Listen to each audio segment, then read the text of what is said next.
Forget how the sausage is made, we just want to know if it is any good once it's on our local supermarket shelves. Which brands stand above the rest? Watch to learn what to buy and what to leave behind. Sadly, one of these sausage brands had to be handed the title Worst of the Worst, and unfortunately, it's Hempler's Andouille. The sausage was just weird. It had a flavor that could only be described as nutty, and not nutty in a nice sort of way, but nutty in a bowl of random nuts sort of way. In fact, we actually had to go back to the packaging to see if we'd accidentally purchased a plant-based sausage. But here's the thing. We've had plant-based sausages before, and even the people who make plant-based sausage know it isn't supposed to taste like nuts. Hempler's Andouille is a pork sausage, and we're not sure how it got its flavor. Anyway, we couldn't put this one very high on the list. Tyson's mild Italian chicken sausage was a lot less greasy than a pork sausage, which is a plus, but in giving up the extra fat, it also lost some of that rich, deep flavor that you expect from a sausage. As a chicken-based copy of a pork Italian sausage, it can only come so far. Some chicken sausages make up for that with the spice profile, but not this. Tyson sausage has the traditional fennel in it, but it wasn't so detectable that you can't taste anything else. While it was nice to not have the in-your-face fennel overload, the rest of the flavors were just a little underwhelming. To be fair, Tyson is really more of a chicken nugget brand than a sausage brand, so it's almost like these were a bit of an afterthought. Oh, I cooked a beautiful tortilla española, and beefsteak empanizado, and dinosaur nuggets. What can we say about this Albertsons Safeway store brand smoked sausage? It has a low price point, but it also has the depth and complexity of a hot dog. This might be a good time to say that hot dogs do have their place in American cuisine, at school picnics and baseball games. Still, they are not in the same category as sausage, and therefore one should not be like the other. When they're indistinguishable from an Oscar Mayer dog, there's a problem. While the Signature Select smoked sausage smelled on point, we cannot say the same about the taste. The Hillshire Farm Polska kielbasa was sadly overprocessed and hot dog-like, and it was way too salty and greasy. It also costs a little more than you might expect to pay for what you're getting, and it's not really clear what the extra buck actually does for you. This sausage is made with turkey, beef, and pork, but one wonders what the point of the turkey is, because it just tastes like any other pork and beef sausage. Other ingredients include soy, corn syrup, and MSG, plus all the usual nitrates you expect to find in a sausage. To be fair, this sausage would be okay if you chopped it up, cooked it with bell peppers, and served it in a tomato sauce over pasta, but it's not the sort of thing that tastes great right off the grill. New York-style sausage company makes a typical mild Italian sausage. It's uncooked, so you'll find it with the rest of the pork instead of lumped in with all the other sausages. Now, you really have to like fennel in order to enjoy this sausage because it's very fennel-forward, and that can be kind of an acquired taste. The spice can be outright alarming if it's the dominant flavor, and this one leans towards that territory. The sausage is also very, very greasy, to the point where if you prick it while it's on the grill, you'll probably get hot grease in your eye. A greasy sausage is a traditional sausage though, so it's hard to knock points off on that quality alone. Still, after a couple of bites, it almost starts to be a little gross.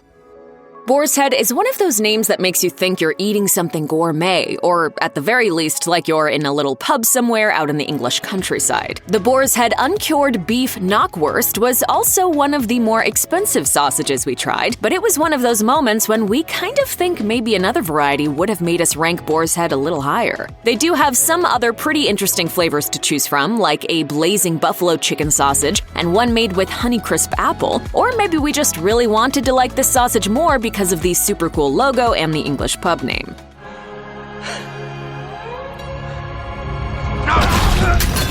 You've had enough! This is the world's end, man! I know! Granted, it was super beefy, which is something you would expect from, a beef sausage, but we're a little perplexed that Boar's Head calls this a knockwurst because not only was the garlic non-existent in their spice rub, but a traditional knockwurst is made out of pork and veal. Don't let the fancy name and high price tag fool you. This sausage is pretty ordinary.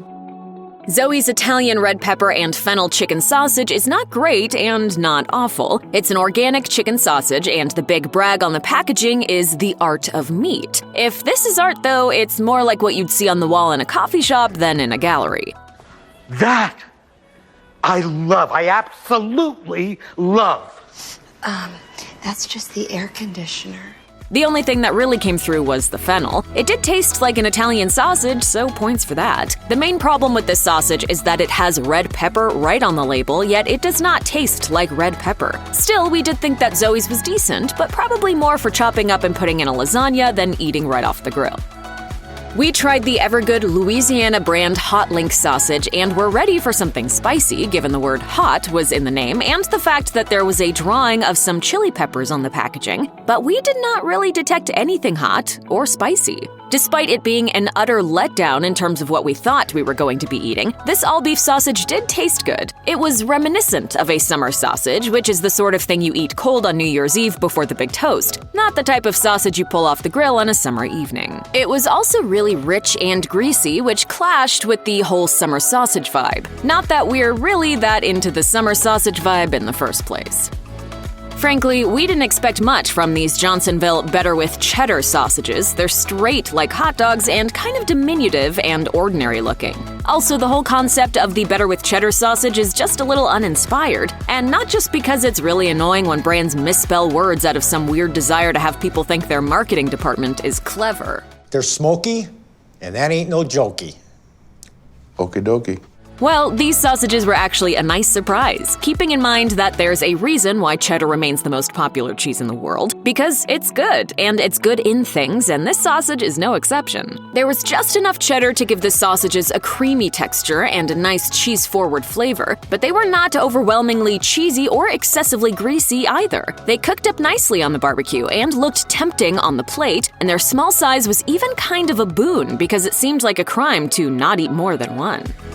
In our local store, Hawaiian Brand Portuguese sausage is sold in single-serving packages for $1.99, which seems like a bargain until you add up what it would cost to buy enough of them to feed the whole family. This is a long, skinny sausage that barely fits on a dinner plate, not that you'd really want to eat a whole one anyway. This is a smoked pork sausage, but a close look at the ingredients reveals that the smoke flavor comes from, well, smoke flavoring. It's unclear if it's also literally smoked, and also we have never seen so many sodium something or others on one label. This sausage has 5 of them. Still, we thought it had a great flavor. It was meaty, not too salty, not too greasy texture. Maybe the secret is a lot of sodium compounds. Who knows? We tried Dibrova's Cajun-style chicken sausage, which stood out because it was delicious. It was surprisingly meaty for a chicken sausage, not overly greasy, and not drowning in herbs like chicken sausages sometimes tend to be. It tasted great just right off the grill, but it would also be a standout add-in for a gumbo or a pot of red beans and rice. The other thing we really appreciated about the Dibrova sausage was that it lacked the weird cryptic ingredient list. Dibrova's label was like coming up for air after swimming in a sea of nitrates, sodium phosphates, and corn syrup. This sausage is made from just chicken and seasonings stuffed into a pork casing, which, let's face it, is pig guts. If that doesn't bother you though, this is a definite win. We did not expect to put a store-brand sausage so high up on the list, but here we are. Open Nature is the Albertsons Safeway all-natural brand, so it has all the good stuff and much less of the bad, while also tending to be less expensive than similar brands. We went with the jalapeno Monterey Jack chicken sausage, and oh my. The cheese was creamy but not overwhelming. The jalapeno had a nice little kick, but not too much of a kick. It was slightly sweet, very flavorful, and had just the right amount of fat. Enough so you know you're eating a sausage, but not so much that you're grossed out. The label made us happy too. The first 3 ingredients are chicken, Monterey Jack cheese, and jalapeno peppers, which is exactly as it should be for a product with the name Jalapeno Monterey Jack Chicken Sausage.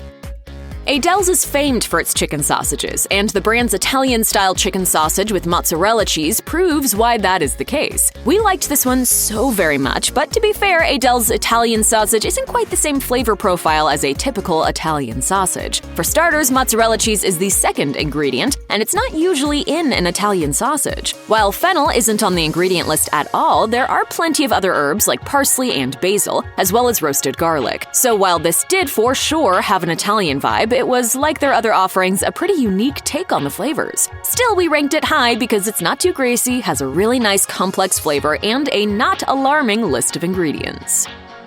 The winner of our taste test is Silva. Its jalapeno pepper jack sausage was just a little bit better than the Aidells Italian sausage. It was also the second and better of the 2 jalapeno sausages we tried. Silva's sausage had a very similar flavor to what we sampled from Open Nature, but overall, we just thought it was a little more jalapeno forward and a little more creamy. Notably, this is also a pork sausage, but we had to double check because it lacks the unpleasant heaviness that a lot of pork sausages have. This sausage is another one that's touted for its lack of nitrates and the fact that it's made from meat raised without antibiotics. The first 3 ingredients are what we like to see in a jalapeno cheese sausage: pork, jalapeno peppers, pepper jack cheese. It does have a couple of weird additions, but it was so good we could overlook that. Anyway, we are forgiving some of the odd ingredients because this sausage just tasted so good. It proves that you can actually make a pork sausage that's not greasy, heavy, and makes you regret certain choices for a few hours afterwards.